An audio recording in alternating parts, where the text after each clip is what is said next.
Overlap and co-occurring needs. No pupil with ADHD exists in a vacuum. The neat diagnostic categories in clinical handbooks rarely reflect the messy reality of the classroom, where needs overlap, blur, and magnify each other.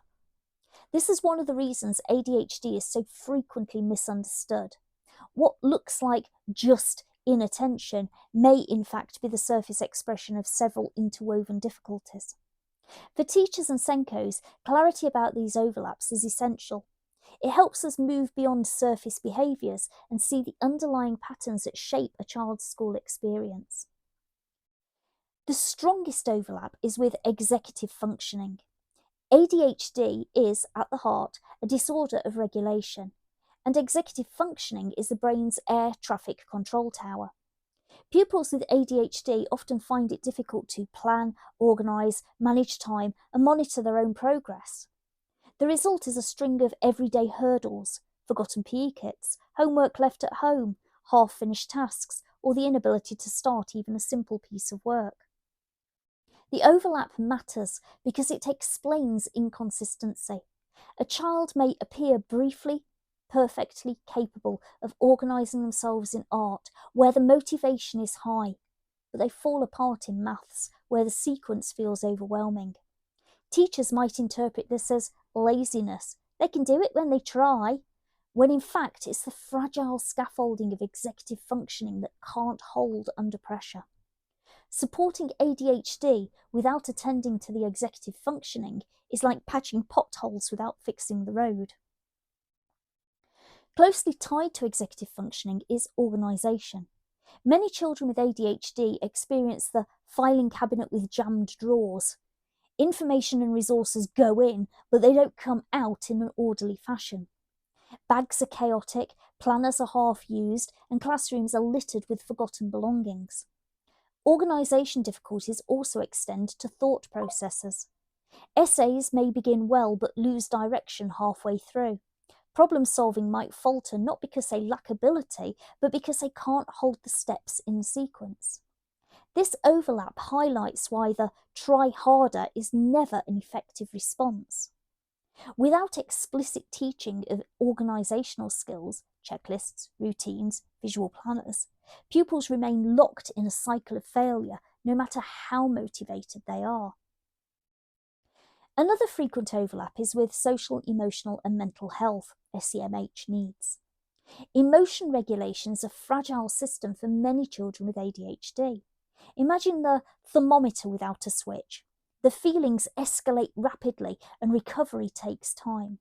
Small frustrations in class, a broken pencil, a confusing instruction, a perceived slight, they can lead to outbursts, tears, or a sudden withdrawal.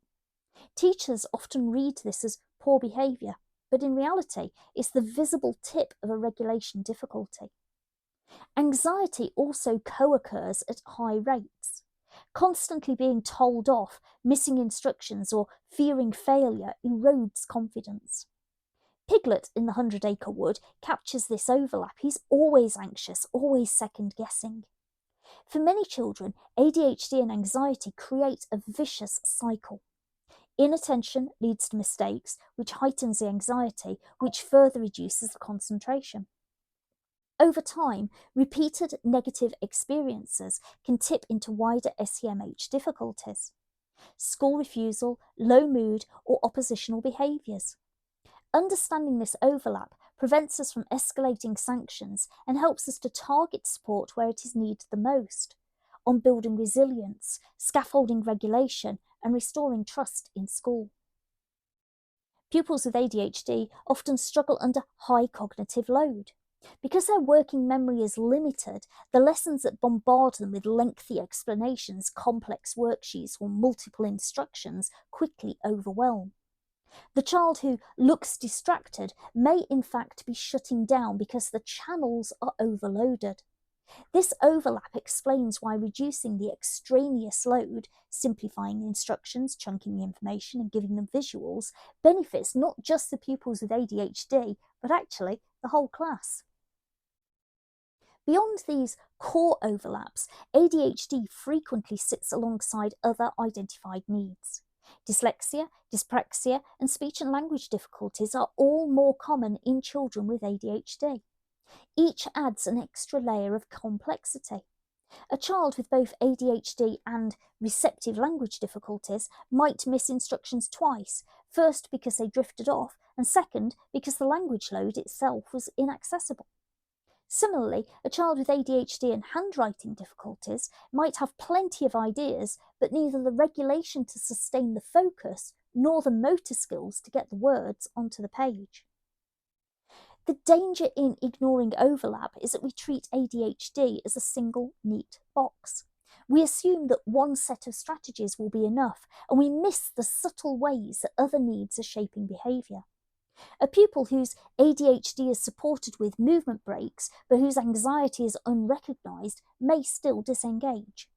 A pupil whose impulsivity is managed, but whose organisational difficulties are ignored, may still fail to hand in homework. Without recognising the whole profile, provision becomes patchy and inconsistent. The overlaps also explain why teachers often feel strategies don't work. A visual timetable might help a pupil stay on track, but if their working memory is overloaded by instructions, the timetable alone can't fix the problem. A calm corner might help with regulation, but if the tasks are too complex, frustration will continue. When we understand that ADHD rarely travels alone, we stop expecting single strategies to solve multi-layered needs. Once again, the 100-acre wood helps us to picture these overlaps. Pooh forgets instructions, not only because he's distractible, but because his working memory note has already faded. Tigger's bounce isn't just hyperactivity, but difficulty in regulating his emotion when the excitement overwhelms him. Piglet's worry is not separate from ADHD, but part of the same tangled web. And Rabbit, our teacher, trying to impose order, is exasperated not just by the energy of the others, but by the unpredictability that comes when ADHD is accompanied by anxiety, language needs, and disorganisation. For schools, the message is simple. ADHD is rarely just ADHD.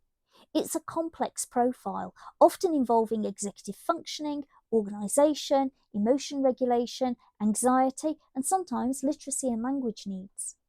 Clarity about these overlaps is not about complicating the picture. It's about giving staff realistic expectations and equipping them with strategies that work. When we recognise the interconnections, we stop blaming the pupil, we start adjusting the system, and we make genuine inclusion possible.